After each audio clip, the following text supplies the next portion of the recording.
अचाजु नेवार समाजका तान्त्रिक पुजारी। अचाजु जातिले नेपालको नेवार समुदायमा महत्त्वपूर्ण स्थान राखेका छन्, विशेष गरी हिन्दू र वज्रयान बौद्ध अनुष्ठानहरूमा पुजारीहरूको रूपमा सेवा गर्दै।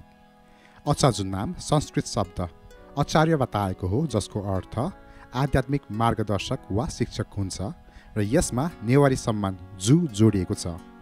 यसले समुदायमा अनुष्ठान विशेषज्ञ र शिक्षकहरूको रूपमा उनीहरूको सम्मानित स्थानलाई झल्काउँछ।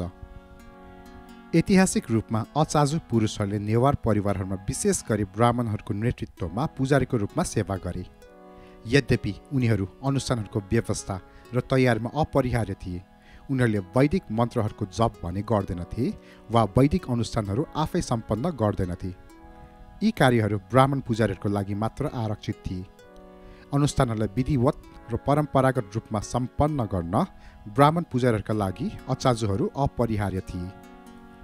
ब्राह्मणहरूको सहायकको भूमिकाको अलावा अचाजुहरू ज्योतिषी र तान्त्रिक पुजारीहरूको रूपमा पनि स्वतन्त्र रूपमा कार्य गर्थे।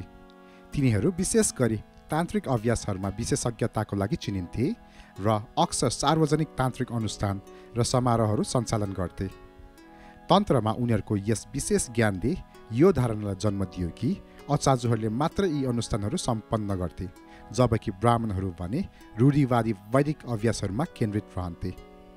अचाजुहरूले जीवनचक्र अनुष्ठानहरू जस्तै जन्म, विवाह र मृत्यु लगायतका विभिन्न धार्मिक समारोहहरू सञ्चालन गर्ने जिम्मेवारी पनि लिएका थिए। यी जिम्मेवारीहरू बाहेक उनीहरूले स्थानीय देवताहरूको पूजा र सामुदायिक तथा धार्मिक सद्भाव कायम राख्न महत्त्वपूर्ण सामुदायिक अनुष्ठानहरूको प्रदर्शनमा पनि महत्त्वपूर्ण भूमिका खेलेका थिए।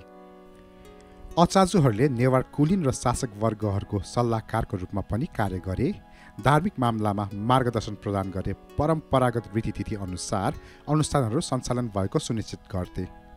हिन्दू र बौद्ध दुवै परम्परामा उनीहरूको विशेषज्ञताले नेवार समाजभित्र विभिन्न धार्मिक समुदायहरूबीच मध्यस्थका रूपमा मद्दत गरे।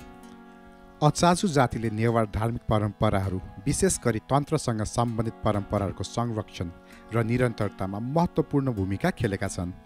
उनीहरूको गूढ अनुष्ठानहरूमा गहिरो ज्ञान र हिन्दू तथा बौद्धिक प्रथाहरूबीच मध्यस्थताको गर्ने क्षमताले उनीहरूलाई नेवार समुदायका लागि अमूल्य बनाएको छ। समयक्रममा अचाजुको भूमिका पनि विकसित हुँदै गयो। नेपाली समाजको आधुनिकीकरण र जातीय पेसाहरूको पतनसँगै धेरै अचाजुहरू अन्य पेसाहरूमा लागेको देखिन्छ। यी परिवर्तनहरूका बावजुद उनीहरूले नेवार सांस्कृतिक र धार्मिक सम्पदाका महत्त्वपूर्ण संरक्षकको रूपमा सेवा गरिरहेका छन् कि उनीहरूले पुर्खाहरूको आध्यात्मिक अभ्यासहरू पुस्तौसम्म हस्तान्तरण गरिरहेका छन्। नेपालको सांस्कृतिक र धार्मिक परिदृश्यमा अचाजु जातिको योगदान महत्त्वपूर्ण छ। पुरातन रीतिरिवाजहरूको संरक्षण, सार्वजनिक समारोहहरूको सञ्चालन गर्न र नेवारहरूको विशिष्ट पहिचान कायम राख्न गरेको कामले नेपाली समाजमा उनीहरूको स्थायी महत्त्वलाई प्रष्ट पार्छ। धन्यवाद।